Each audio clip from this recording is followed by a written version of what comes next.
Primero, el centro semioval, luego pasa por el brazo posterior de la cápsula interna, luego pasa a los pedúnculos cerebrales, luego desciende a la porción basilar del puente, desciende hasta las pirámides vulvares y en el bulbo se decusa, o sea, cruza toda la información de un lado al otro y viceversa, para ya cruzado, descender cruzado a lo largo del cordón blanco lateral de la médula espinal. Carles dijo que hay un porcentaje, entre comillas, no se cumple en todos los seres humanos, porque todos los seres humanos somos diferentes.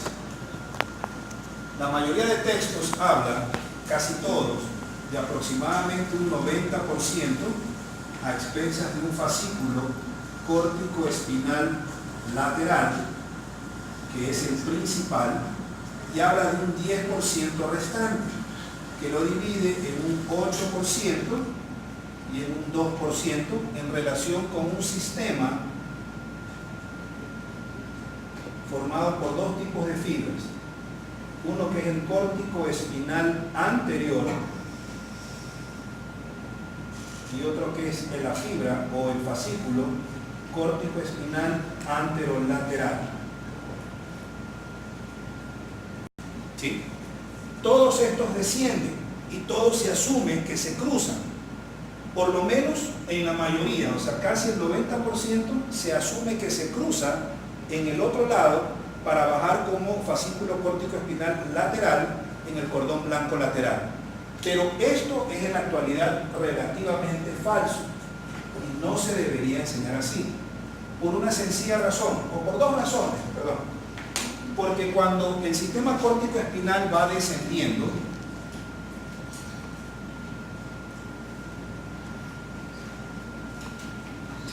cuando algo lo lesiona, y generalmente un estornudo puede lesionar, si estoy diciendo exagerado, al córtico espinal en el sistema completo, eso significaría que el córtico espinal, cuando se lesiona, se lesionaría el córtico espinal lateral, que es el que más se cruza, el córtico espinal anterior y el córtico espinal anterolateral.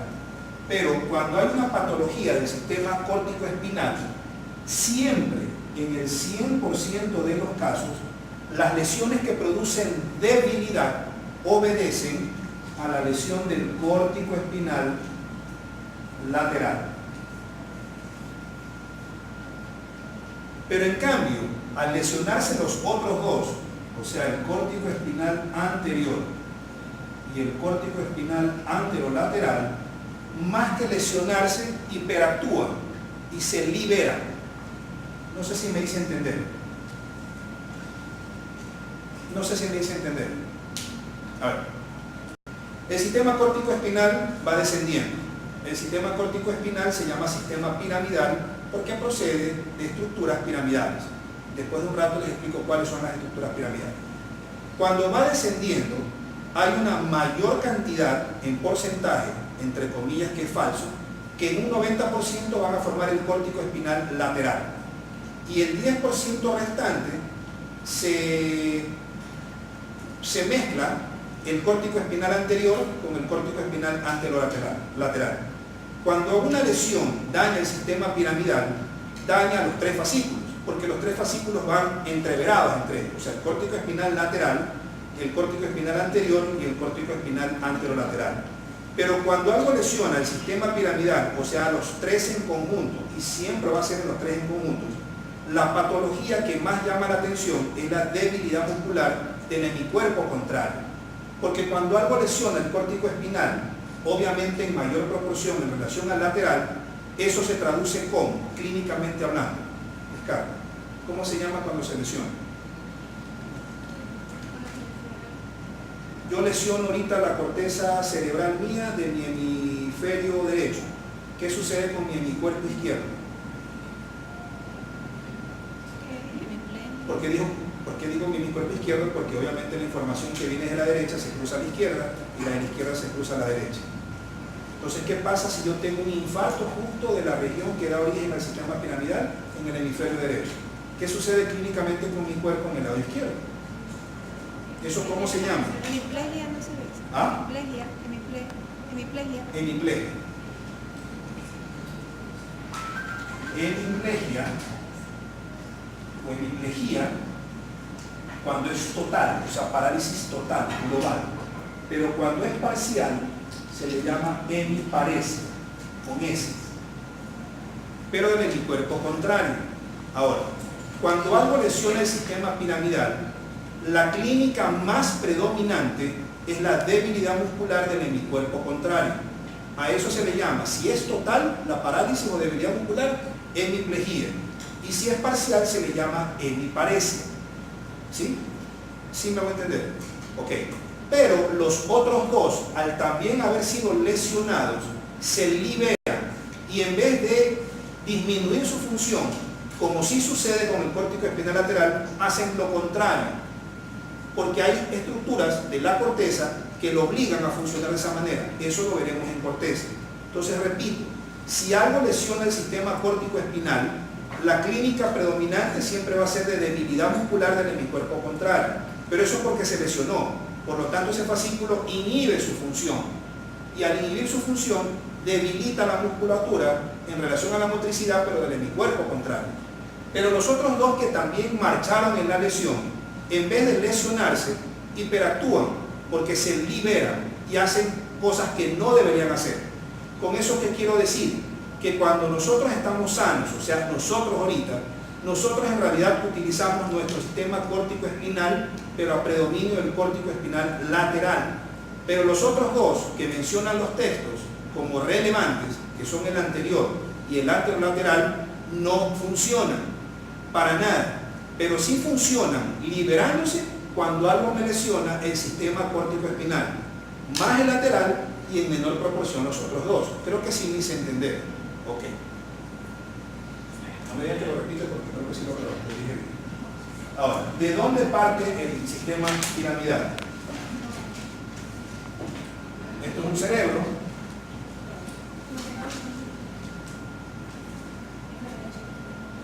La cisura de Rolando. Por delante de Rolando está la corteza motora primaria, o sea, la circunvolución frontal ascendente, y por delante de la corteza motora primaria o circunvolución frontal ascendente está la corteza premotora o el área 6. Por detrás de la cisura de Rolando está la circunvolución parietal ascendente o corteza sensitiva primaria, que está repartida en las áreas 3, 1 y 2. Y por detrás de las áreas 3, 1 y 2 está el lóbulo parietal superior, que equivale a las áreas 5 y 7, y estas dos, la 5 y la 7, se llama corteza sensitiva de asociación.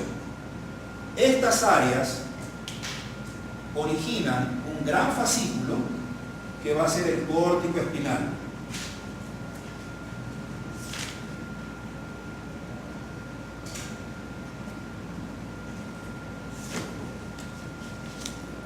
¿Sí?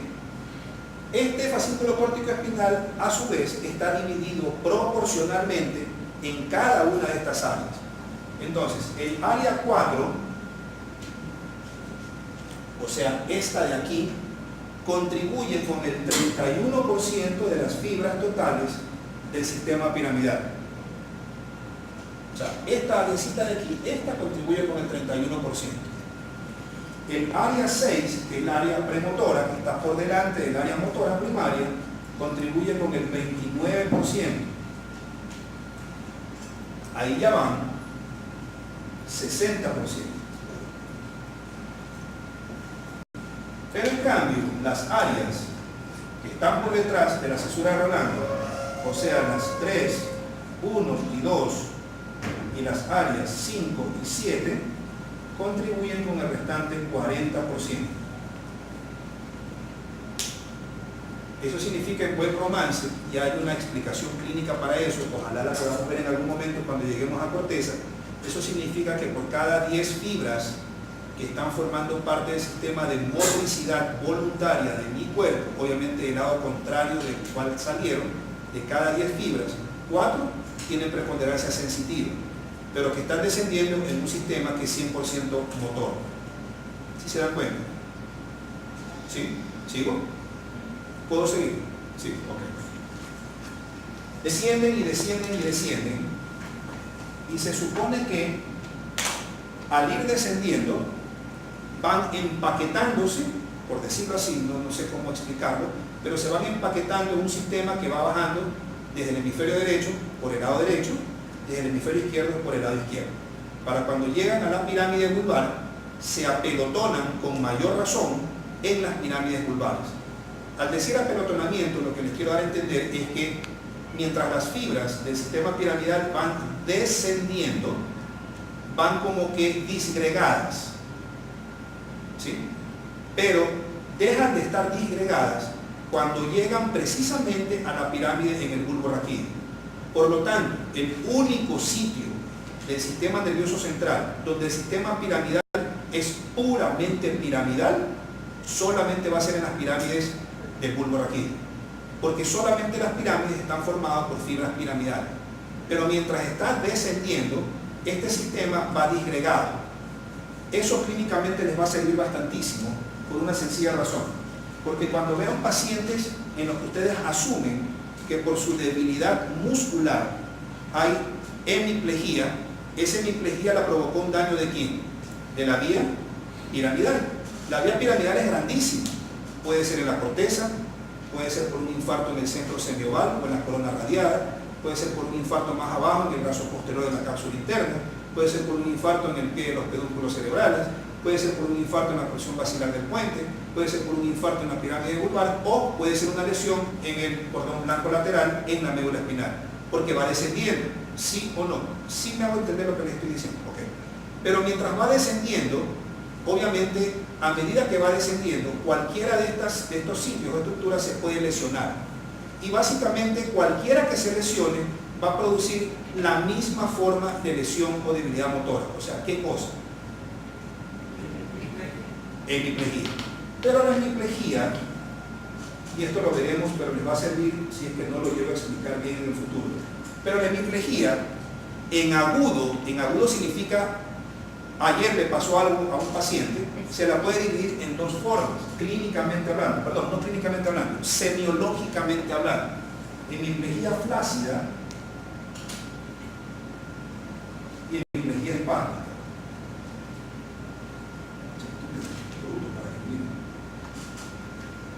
Todas las lesiones, exceptuando la del nivel de las pirámides, todas producen hemiplegia espástica. ¿Por qué razón? Porque todas las que no son lesión en la pirámide no involucran al sistema piramidal como si involucra una lesión solamente de pirámides. No sé si me hice entender. Repito, el sistema piramidal va descendiendo, pero mientras va descendiendo, también hay otras estructuras que están permitiendo la descendencia de otros fascículos. Entonces, si se lesiona un hemisferio derecho, se lesiona el córtico espinal, pero ¿quién no quita que también se lesiona el bulbo espinal, que también está descendiendo? Entonces van como que mezcladitos, si es que cabe el término. Pero cuando el córtico espinal, como sistema piramidal, llega a la pirámide, todo lo que es córtico espinal se queda empaquetado en la pirámide. Y es como que los bota, hey, tú no tienes que estar aquí. Entonces la pirámide está formada solamente por fibras córtico-espinales. Es como que es un lujo para la pirámide vulvar, en el bulbo, tener solamente el sistema piramidal. Y el resto son los fascículos que no son córtico-espinales o que no son piramidales. Eso fue lo que quise decir. Okay. Entonces, cuando hay hemiplegia, ustedes ven si está espástico, o sea, si está todo tieso, engullido, o si está flácido, o sea, sumamente aguado o hipotónico. No pongan aguado, pero es para que me entiendan. Entonces, las lesiones que producen hemiplegia flácida son particularmente las que están ubicadas en la pirámide. Hay una explicación, lo veremos después, bla, bla, bla. En cambio, todas las demás, exceptuando la de las pirámides, producen hemiplegia espástica. O sea, el 100% menos la lesión de pirámide. Por el solo hecho de que en la pirámide solamente van fibras piramidales y no van el resto. que sí van en los otros sitios mientras va descendiendo. ¿Sí? Ok. Como llegamos a las pirámides son dos. Y entre las dos hay aproximadamente 500.000 fibras o axones por un lado y 500.000 axones o fibras por la otra pirámide. Eso significa en buen romance que las dos pirámides engloban aproximadamente 1 millón de fibras. ¿Sí? Pero resulta que en esta área de aquí, en el área 4, y precisamente en la lámina 5, esto también lo veremos cuando veamos corteza cerebral, o sea, ya al final, en la lámina 5 de la corteza en relación con el área 4, en esa lámina 5 hay unas neuronas que son súper importantes, que se llaman neuronas gigantes de Betz. Pero resulta que aproximadamente solamente existen entre 25.000 a 35.000 neuronas gigantes de Betz. Si hay 25.000 a 35.000 neuronas gigantes de Betz, solamente cabría asumir que hay 25.000 a 35.000 fibras que vienen desde cada una de estas neuronas. Esas 25.000 a 35.000 fibras van metidas en este millón. ¿Sí? Entonces hagamos una resta, lo pueden hacer en la casa y van a sacar un porcentaje casi absoluto. Si 1 millón de fibras son todas las fibras piramidales, restémosla de o 25.000 o de 35.000. Eso significa que hay 965.000 a 975.000 fibras por un lado, y hay las otras 25.000 a 35.000 fibras por otro lado. No sé si me va a entender. Sí. Estas de aquí, estas, básicamente terminan cuando llegan a la médula espinal. Su propósito es terminar básicamente en la sustancia gris, o sea, en neurona motora inferior. Pero para llegar a la neurona motora inferior, que está en la lámina 9, tiene que llegar primero a la lámina 7, y de la 7 pasan a la 9. ¿Ok?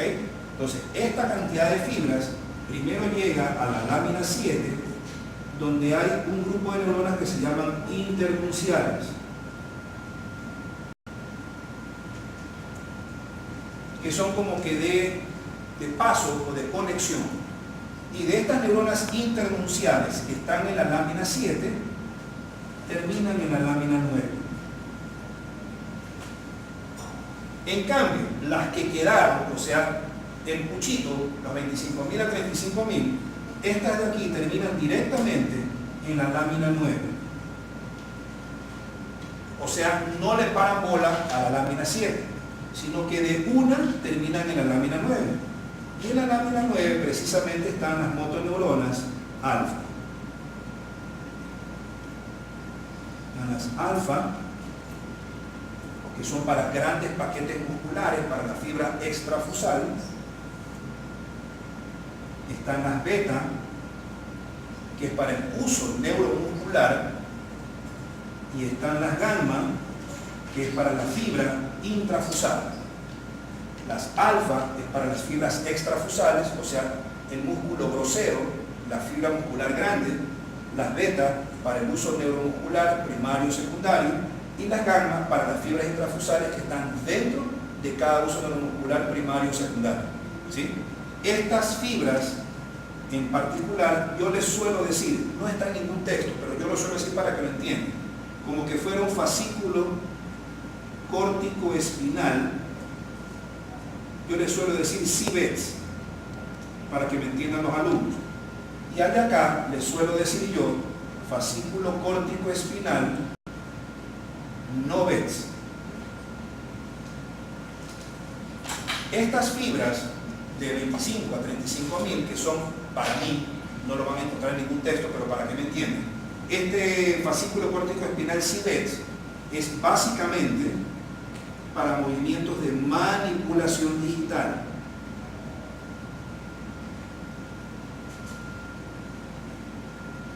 Porque anatómicamente estas fibras terminan precisamente en neuronas motoras alfa, pero que inervan músculos muy pequeños, pero con mayor habilidad motriz. Por lo tanto, mientras más pequeño es un músculo, mayor es su habilidad en relación a la motricidad. Por eso es que los interosos, los lumbricales, los interdigitales, ¿qué más hay? Todos los músculos pequeños de la mano y del pie tienen mayor maniobrabilidad para manipular digitalmente objetos, pero gracias a eso, a que son músculos muy pequeños, pero están supremamente muy bien inervados por fibras que, siendo escasas en número, pero tienen esa particularidad anatómica de que llegan de una sin pararle bola a la lámina 7, sino directamente a la lámina 9, para movilizar precisamente músculos de maniobrabilidad y de mayor manipulación digital. ¿Sí? Sí. Una pregunta, las fibras de las células gigantes de Bell solo viajan de un lado, o sea...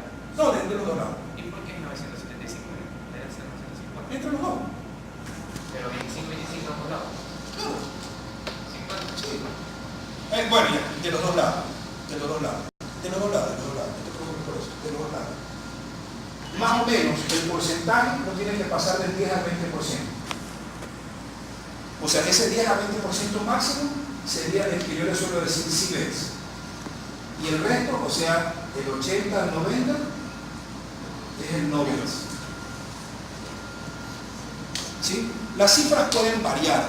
Lo que les quiero dar a entender es que hay un número muy insignificante, bueno, no tan insignificante, pero un número muy pequeño de fibras que, a pesar de que es muy escaso su porcentaje, pero tiene la particularidad anatómica de que, por llegar directamente a la lámina 9, eso es lo que ustedes pueden asumir que es lo que provoca los movimientos de mejor manipulación digital. ¿Sí? ¿Alguna pregunta? ¿No? ¿Por qué se llaman CIBEX y no BEX? No, yo le digo así. Usted le dice así, tenía esa duda. Yo le digo así. Yo le digo así para que me entiendan, pero no lo van a encontrar así en un texto. O sea, no van a ir, van a googlear y van a ver CIBEX, no. Sino que es para que me entiendan, una forma pedagógica de decirles cómo funciona. Cállate, toda duda es importante. Sigamos. Sigamos.